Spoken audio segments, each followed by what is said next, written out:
Hey, come on in. Today, just a few fun tips on how to manage email. Close the door.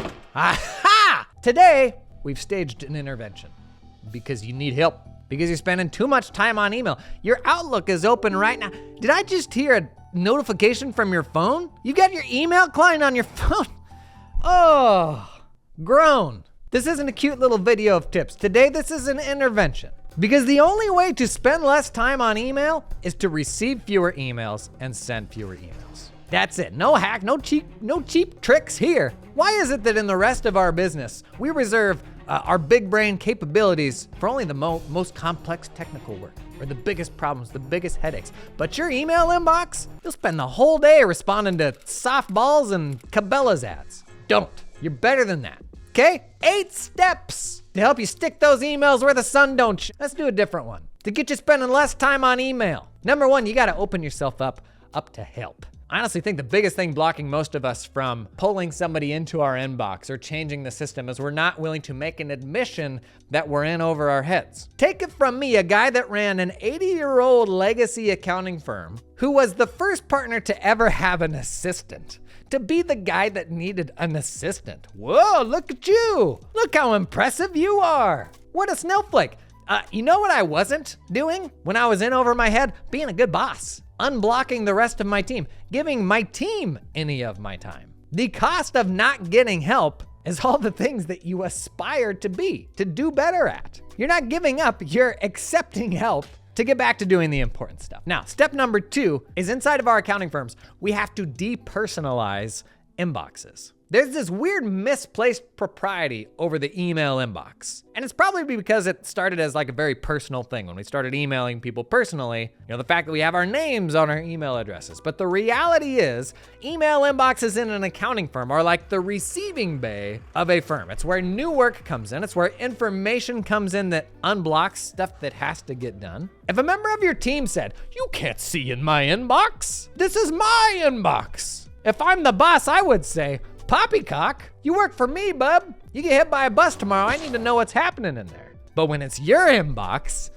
it's my inbox. Nobody else can see in my inbox. Why not? Now, if you got like HR stuff going to people's inboxes right now, you gotta find another channel for that. These days, that should just be logging into your HR platform. But if we can depersonalize the inbox, it becomes then a group effort to manage all this stuff coming in. Imagine if you ran a physical, like accounting firm office, and everybody outside on the street had their own mailboxes. And Jim would go out and he would check his mail. And then Tina would go out on her, she would check her mail. That's weird. You wouldn't do that. He'd be like, "Oh, I'm going out to get the mail. You want me to grab all you guys' stuff?" And they'd be like, "Okay." And then they'd be like, "Can you open it too?" And then they'd be like, "Can you just take care of it for me?" For some reason, email is too personal. Let's make it not that. Next step, intentional comms design. We have to craft the system of how our clients communicate with us because the default system is probably not one that you're gonna like. If you are the easiest person to get to for your client, why would they ever go to the rest of your team or anyone else who you want the client to go to? If you respond to a text message as soon as they send it to you, why are they ever gonna get in the email inbox queue again? If you answer the phone when they call you, why will they ever email you a question again? In my firm, I basically had 3 tiers here. We had admins who were reachable anytime. Within business hours, the clients could call them and get basic answers right away. Account managers, we basically said within 24 hours, they'll get back to you. But me, the partners, we said like 72 hours, you gotta schedule a call and we'll get back to you. I mean this in the most loving way possible. Your clients are mice in a maze. If you have designed a system that lets them get to you faster than anybody else, that's the cheese they're gonna go for. And until that system makes you harder to reach than everybody else, they're always gonna go to you. That's what it looks like to delegate that email volume. Now, another big thing that we can lean into here is making email the fallback for the way that we exchange information. In 2024, your clients should not be emailing you documents. I don't care how much you don't like portals. I don't care how much your clients don't want to have to remember one more login. For ongoing, especially like recurring work, tax intake, intake of monthly information for financial statements. There are better ways to exchange that information than email, which then makes email the place to handle the issues, the exceptions, and that's okay. But by using your workflow tools for gathering and exchanging information, you're gonna eliminate a bunch of that email volume. You also get benefits of like automated reminders and stuff like that. Okay, next thing you're gonna do when you leave here is you're gonna close your Outlook, buddy. And you're gonna transition to checking email once a day, maybe twice a day. I'm actually fascinated if we polled accountants. Why do you leave your email inbox open all day long? The most common answer I think you get is just in case something spicy comes through. We all know we live in an age of like unbelievable distraction. And I would argue actually the more monitors you have, the more you are distracting yourself from focusing on a specific thing. Now, there's situations where we got to move data from A to B. That's great.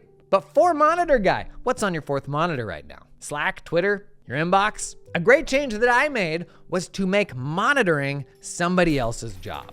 If I don't, I'm literally torpedoing my own productivity in perpetuity because I always have that thing open. There really is no reason to do this. In no situation should I be responding to emails immediately, because if I do, they're gonna have that expectation going forward. If I'm the big boss, I should not be the one monitoring for spicy, urgent things to come through, because then literally every single email that I get, and in our line of work, that is an absurd number of emails, takes me out of what I truly wanna work on. In my case, it was an admin's job to basically clean out my inbox by 10 a.m. every morning, put just the emails I needed to respond to in a today folder, and from about 10 to 11, I would handle email. That was it the rest of the day. They kept eyes on the inbox in case something truly urgent came through, which was exceptionally unlikely. Next, extend that benefit and that quality of life improvement to your team. Your team doesn't like sitting there watching their inbox any more than you do. It can be a really stressful thing. You may have a team member that wants to take like a day off per week or wants to go on a vacation. Wouldn't it be nice if their colleagues could keep an eye on their inbox for them? How many times have you had this conversation where they're like, I'm just gonna put my email app on my phone just for this trip so that I can stay in touch, make sure I don't miss anything. That's awful. That's terrible. You don't want your team member to do that, so why do you let yourself do it, huh? I employed 40 people in my firm. You mean to tell me that if I'm gonna leave, if I'm gonna go on a trip, I need to be the one watching every single email that comes into my inbox? 40 people working for you, but you're the only one that can do that? I don't know why knowledge work and like professional services works this way, but it shouldn't, and it doesn't need to. Now, in that team environment, I would actually go a step further than this, and we would design our pods in a way to where every pod had like junior support up to a senior and even admin support up to a senior. Because me like being the big boy that needed the assistant, I would argue my senior people in my firm needed the exact same. And being willing to move those tasks to someone else in the firm, that is an opportunity for the other person. Not the Cabela's emails, just unsubscribe from that. But the softballs, the things that are not taxing for you or for that senior, they're an opportunity for a junior, they're an opportunity for the admin. So being like big enough to get out of the way and ask for help, you're actually like lifting up the other people that you work with by doing that. Now, if you're gonna roll this out, tippy top tip here, get your team to design it. If you come out of here and you say like, okay, here's this big system that we're gonna use, it's gonna be a little bit uncomfortable. But if you get them to buy into the vision and the value of this, not just for you, but for them, because everybody wants to unplug from email, just show them this video. And if you get them to commit to building this system, not to say that you can't speak into it, you're gonna have an entirely different level of buy-in when it's rolled out, and it's going to be much more self-managing with people raising their hand and saying, let's change this or that, than it would be if you come steaming in one day and you say, here's what we're gonna do. We make this mistake with way too many things, thinking that because we're the big bosses, we have to do it all ourselves. If your team can understand the vision behind it, the much better version of that, even if it's not perfect or the exact same way that you would do it, the much better version of that is the one that the team can take the lead on. Last point I wanna make here that is super, super important is that if you don't protect yourself and your time and your attention, who will? And it is counter to, it is counter to like this entrepreneurial machismo to say, man, I got it. I'm such a badass. I run my own business. I'm willing to sacrifice to do what I gotta do to make it happen. And those are all great qualities. But the willingness to go the extra mile when you need to is very different than volunteering yourself for systemic overwork and committing yourself to completely unnecessary busy work that you just don't need to be plugged into. Whatever cultural norms and blockers you have around getting an assistant and delegating your inbox, like whatever those weird sticky things are, man, we gotta overcome those because they're getting in the way of you doing the things that are truly meaningful. If you don't, it is a treadmill that you will find yourself on for years. Before you know it, you look back and you're like, what in the world did I just do? Like you may say that about last week, but if you're not mindful of this, years can go by and you're like, man, I'm 3 years further down the line and I still don't feel like I can unchain myself from this desk. The number one culprit for most people is not getting projects done. It's fear of unplugging from the inbox. Isn't that wild? Let's treat the inbox for what it is. It is your receiving bay for all sorts of different things, but not one that you need to manage yourself. Now, a platform that manages email better than any other practice management system, and it is not even close. Today's sponsor, Carbon. Music, please. Carbon does a whole bunch of stuff.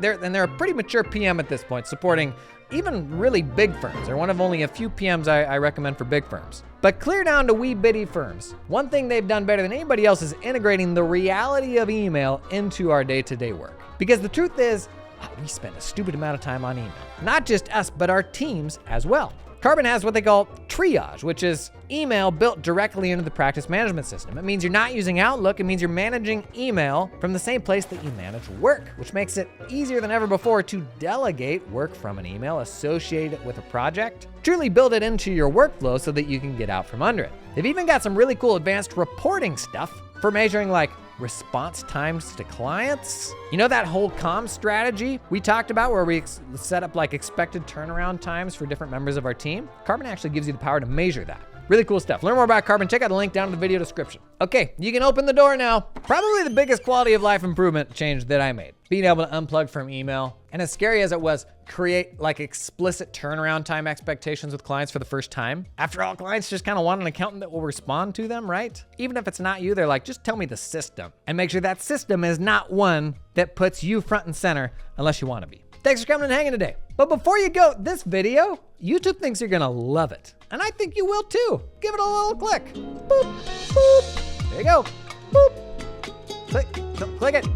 Why are you still here? Click it.